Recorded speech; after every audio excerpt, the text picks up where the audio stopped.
Planet of the Apes saga, we end with War for Planet of the Apes. That's tonight's movie. You know, this one, I gotta admit, is going to be a little bit darker. So, again, it's PG-13. And, of course, it's rated for, I wish they put this on the box, sequences of sci-fi violence and action, thematic elements, and some disturbing images. And trust me, those images are disturbing. I had to look on the box to see what was it rated for. It does have some disturbing elements. Again, viewer discretion is advised. It's rated PG-13, and I'll come back and tell you what I think about it at the end of the movie. Alright, so War for the Planet of the Apes. Again, this one goes really, really dark, I think, even for being a PG-13 movie. Of course, again, new cast, with an exception of Andy Serkis being the Apes, or being Caesar. But the human cast is completely new. We have Woody Harrelson joining the cast this time, and of course he is the main villain of the piece. This film is a little bit different as opposed to the others, and this one is more about.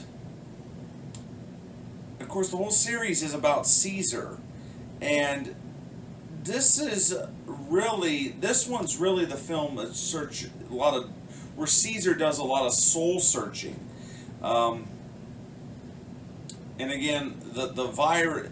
This one is the one that is what leads to, when we pick up in the first film of Charlton Heston, there's the whole virus that's wiped out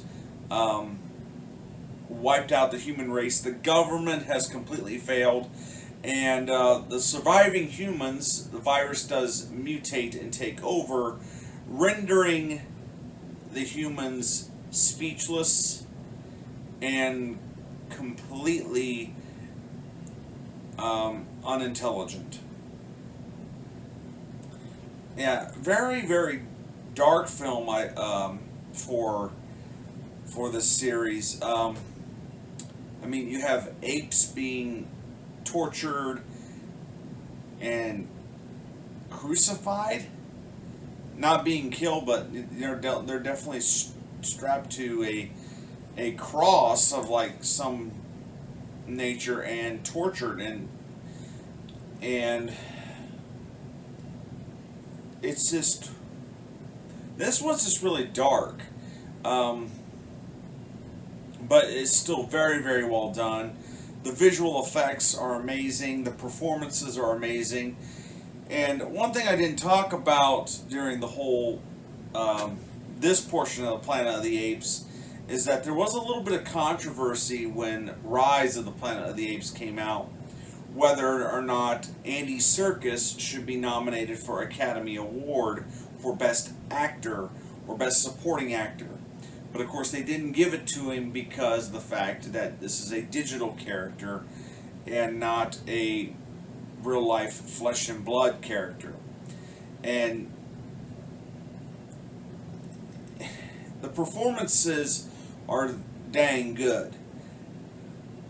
But again, I personally am torn between the whole situation. Whether that if you play a character as a digital character, whether that actor should be nominated for an Academy Award, because what about animated stuff? It crosses that line. But I think they do tie in. They did a good job of telling like a trilogy arc, and with this portion of Planet of the Apes. Yeah, it's a very well done series. As you can see throughout the whole series of Planet of the Apes, that there was a whole thing of social commentary and what was going on in the world at that time.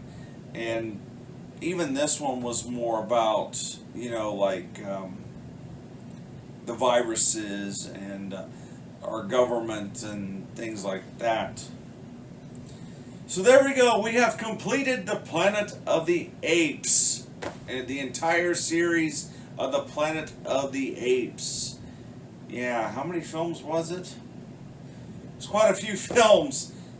Let's see. You had the first 5, Tim Burton in the 3. So there's 9. There was 9 movies. I didn't even get into the TV series. Yes, there was a TV series from back in the early 70s that ran on CBS with Roddy McDowall playing a different character, I believe. But yeah. But yeah, Planet of the Apes. Next time on Kdog Goes to the Movies, well, I never know what it'll be. So tune in next time. So from me to you, see you later.